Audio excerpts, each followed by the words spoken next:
Marriage वाह डोलता कमर डैमेज आ देख के तोहर ब्यूटी हमर ब्रेन हो जाता है मैच। हाँ तार का नाम हो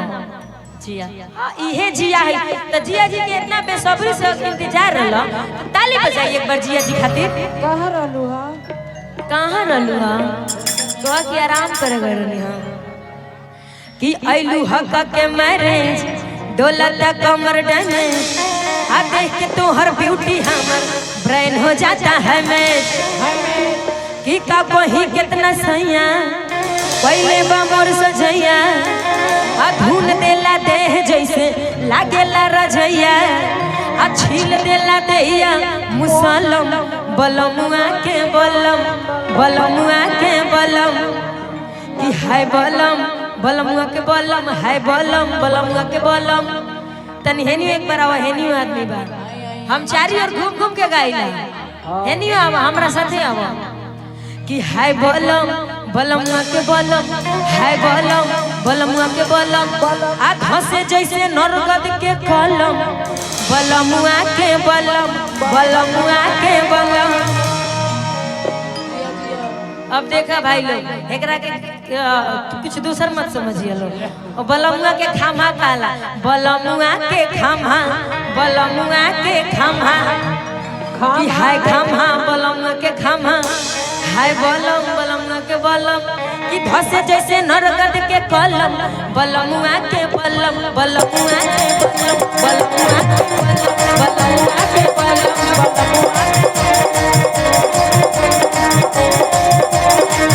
आइलू हक के मेरे डोलता कमर डैमेज आइलू हक के मेरे डोलता कमर डैमेज देख तोहर ब्यूटी हमर पर जाता है।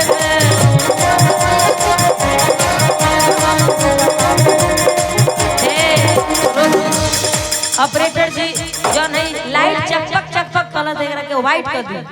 ऐसे यूट्यूबर भाई लोग के दिक्कत होता व्हाइट कर दी तो हम ये क्लीन आई एकदम नेचुरल आई हैं ना तो कच कच करी नहीं तो हरियर पियर आवे लगे ठीक बा व्हाइट कर दीजिए व्हाइट कि आइलू हक के मैरिज डोलता कमर डैमेज देख तोहर ब्यूटी हमर ब्रेन हो जाता है मैच।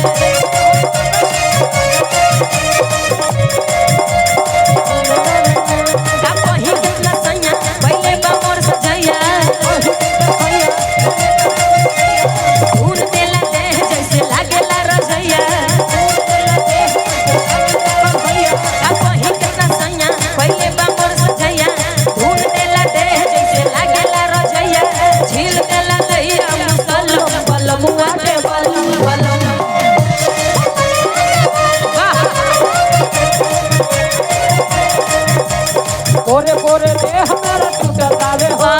तुझी हम बलम बलम टूटता रे कोरे कोरे दे हमारा टूटता रे आज भर ढीका हाल बमी जाज बनी हौवा लकीका बलम बलम के बलम और कैसे भाव बतन इन्हें सुन रोक जाएंगे इतना निमन गाना के एकली बजा के खत्म नहीं करे के एकरा के तनी तनी मजा लेबे बा ए दूर रह रह के हां कह दिया लइकिया रोकिए ना बंद कीजिए मैं बोल रही कि रोकिए तब और कैसे लइकिया कहतिया ओकर भाव देखी किसे जिया पर आवते ही बाबो तनी घुमटा उड़ाता तनी ओढ़ानी ओढ़ा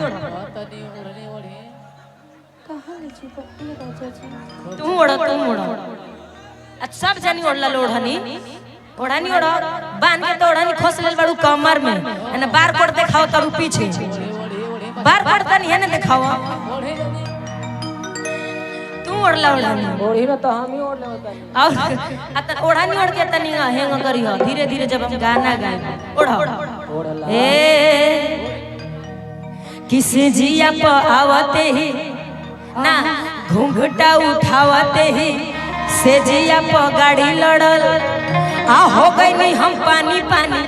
ऐसन रफ्तार बढ़ल कि सचहू में बोले रंगदार बड़ू मरद आ रातों दिन से जब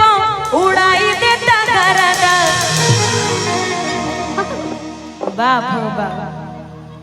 अब तनी म्यूजिक के साथ लेवे के अब मजा आई ऐसे कि म्यूजिक पकड़ी ने कम पे सुनाई तो अभी क्लियर सुना जाता कि घूंघटा उठावते ही से जिया पकड़ी लड़त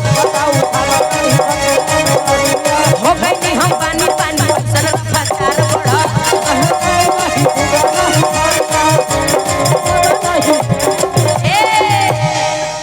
भाई लोग बिहने काल जब यूट्यूब पर चढ़ैया लोग तो हम इनकरा के घूंघटा ओढ़ा के उठावतनी हटावतनी तो ई मत लिख दिया लो कि नेहा राज ने इनको रेल दिला ई सब ना लिखाए के चाहे हमने नीमनो गावतनी सोहन तो यूट्यूबर भाई लोग लिख देते का नेहा राज ने फलाना राज को रेल दिया ऐसा रेला कि वो स्टेज से नीचे गिर गया रेल के तुमने रेला रेली नहीं खी सकड़ हमके घूंघटा उठा के गावतनी सो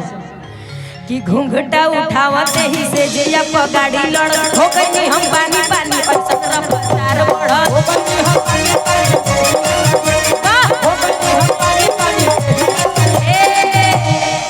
कि सचहू में बोले दमदार बड़ू मरद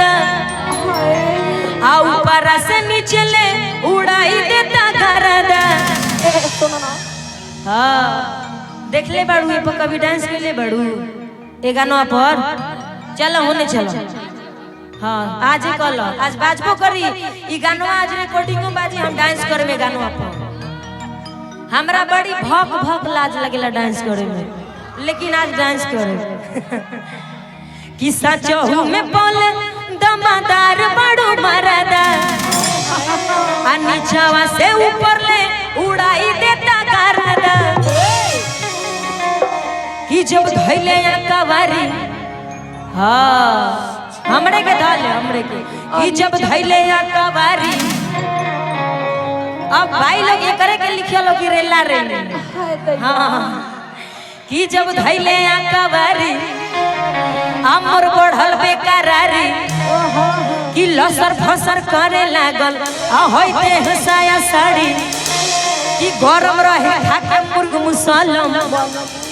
मुर्ग मुसलम बुझाते नु माने मुर्गा अब मुसलम माने मसाला लोग मुर्गे में मसाले में मुर्गा बनाइला तो करे भाव बा कि गरम रहे खाके मुर्ग मुसलम बलमुआ के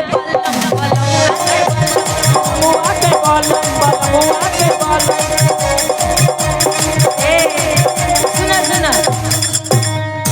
हम ई गाना गाए के गा देनी लेकिन हमरा गाना इतना ना ज्यादा बाजता 15-20 दिन पहले हमरा से बड़ी लोग पूछत रहे कि नेहा जी ई बलम्मा के बलम का कहाला लगभग 100 कि धसे जैसे नरगद के कलम बलम्मा के बलम बलमुआ के